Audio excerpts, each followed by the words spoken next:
धनात्मक पूर्णांक याद कीजिए जिनके वर्गों का योग कितना है 365। धनात्मक पूर्णांक, पूर्णांक कितने प्रकार के होते हैं 3 प्रकार। कौन कौन से? धनात्मक, ऋणात्मक और शून्य।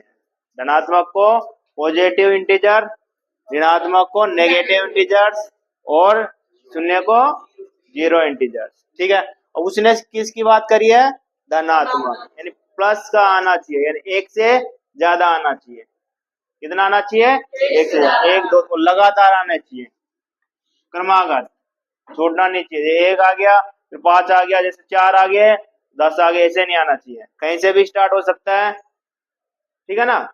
और वो बोल रहा उनके वर्गों का योग क्या होना चाहिए 365। ये वाले सवाल को यदि ऑप्शन में मिल जाता तो आपके ऑप्शन 4 रहते हैं, आप उनका वर्ग करते, स्क्वायर करते और जोड़ते तो 365 आ रहा, उस पर टिक करते। तरीका यही है एमसीक्यू का, ठीक है ना। सवाल यदि नहीं आता है तो नॉर्मल भी आप कर सकते हो कि उनका स्क्वायर करना है। क्या करना है? स्क्वायर करना है। और स्क्वायर करने के बाद उनको क्या करना है? जोड़ करना है। तो जिसमें भी आंसर में यदि स्क्वायर करने के बाद में प्लस 365 आ रहा है तो आपका एमसीक्यू वाला वो वाला सही है। लेकिन इसमें आपको एमसीक्यू नहीं दे रखा है, ठीक है। तो आपको पूरा सवाल समझना है, ठीक है। धनात्मक पूर्णांक होना चाहिए और वर्गों का योग क्या होना चाहिए 365। ठीक, हम स्टार्टिंग कर लेते हैं कि माना धनात्मक पूर्णांक कौन सा है?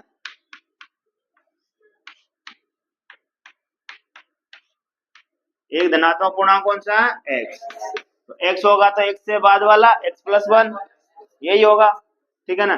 तो और दूसरा वाला, ये तो पहला है, ये दूसरा धनात्मक पूर्णांक कौन सा होगा? x+ का होगा, ठीक है।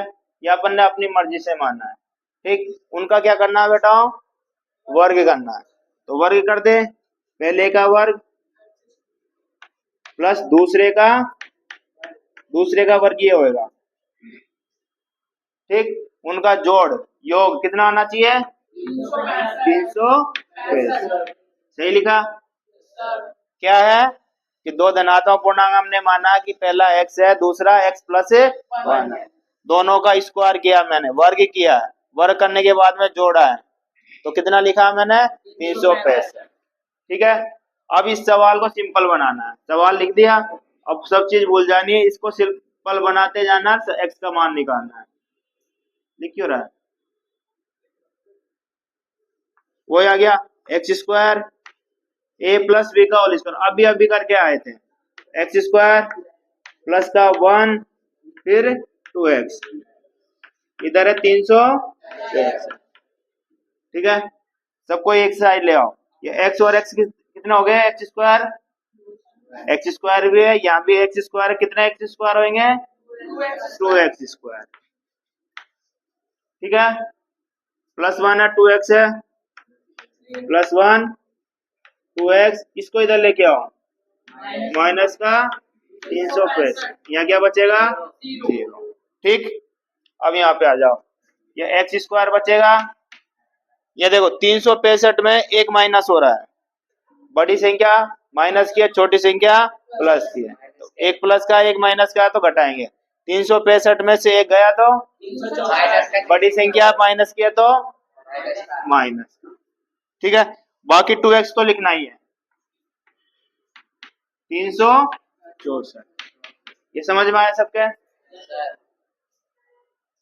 2x² है, 2x है, ये प्लस का है, ये माइनस का है, यानी कि एक में से 365 घटाओगे तो किसका आएगा माइनस का 364। हाँ, ये x² है ना, तो 2x² लिखना है। आया समझ में?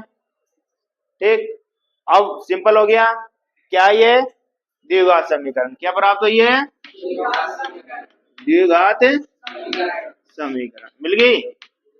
अब उसने बोला है कि मूल सब वो ये मान भी निकालना, x के भी मान निकालने, तो अपन इसको सिंपल बना लेंगे।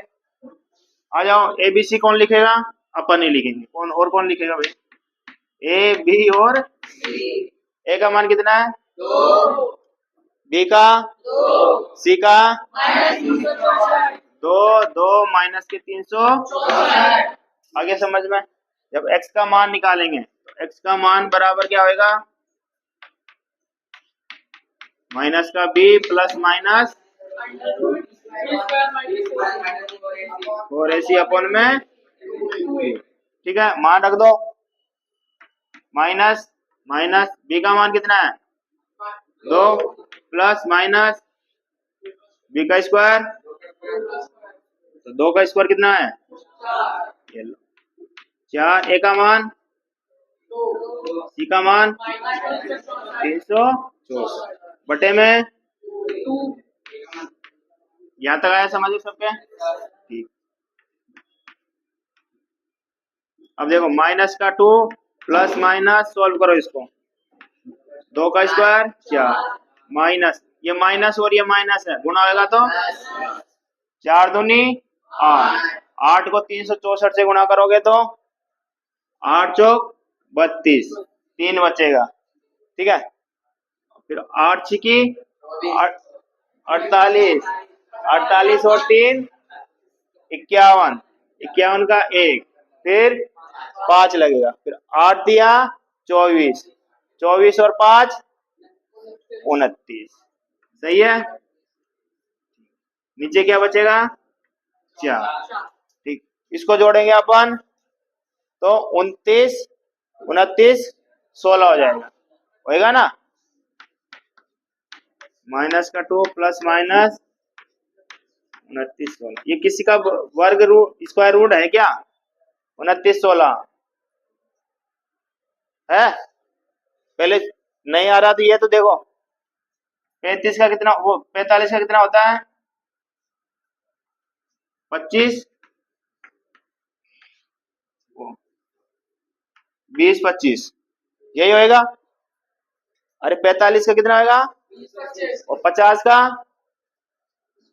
2500, तो ये अभी 2500 से आगे है तो आगे पहुंच जाओ। फिर 55 का देखो, 55 का कितना होगा 30, मैंने बोला 5 का स्क्वायर करना है 25, 5 से अगला 6 का 5 से गुणा किया तो 30 25, ये तो बताया था ना शॉर्ट ट्रिक। तो अब ये चेक करना है के नहीं है, ठीक है।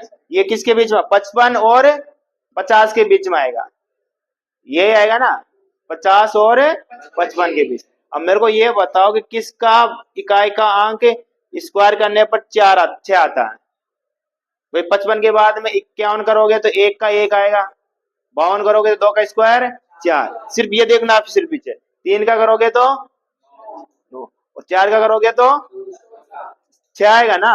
तो अपन ये चेक करेंगे सिर्फ 54, इसका चेक करेंगे, बताया था आपको 4 चौक 16, 50 25, 5 चौक 20, 20 का दूना 40, 20 का दूना, एक संख्या छोड़ के देखते हैं अभी, 6 1 9 2 29 16, 29 से आ गया, ठीक है।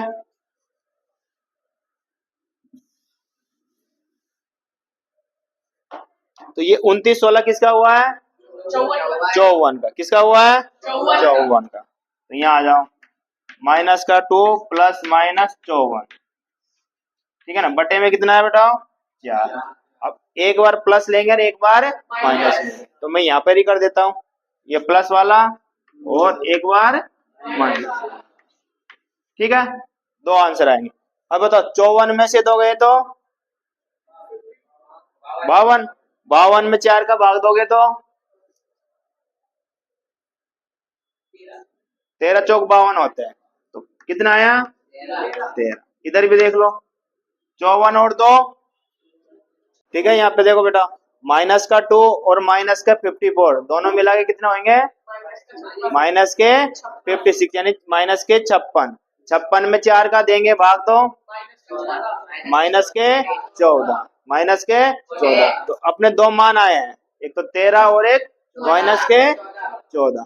अब देखना है अपन को सवाल, क्या देखना है कि 2 क्रमागत धनात्मक पूर्णांक मान कौन से लेने हैं, सिर्फ धनात्मक मान लेने हैं। अब यहाँ पे 2 मान आए अपने, एक तो आया ऋणात्मक और एक आया धनात्मक, तो कौन सा मान लोगे माइनस 14 वाला को कैंसिल करना है, धनात्मक वाला यानी 13 वाला लेना है, ठीक है।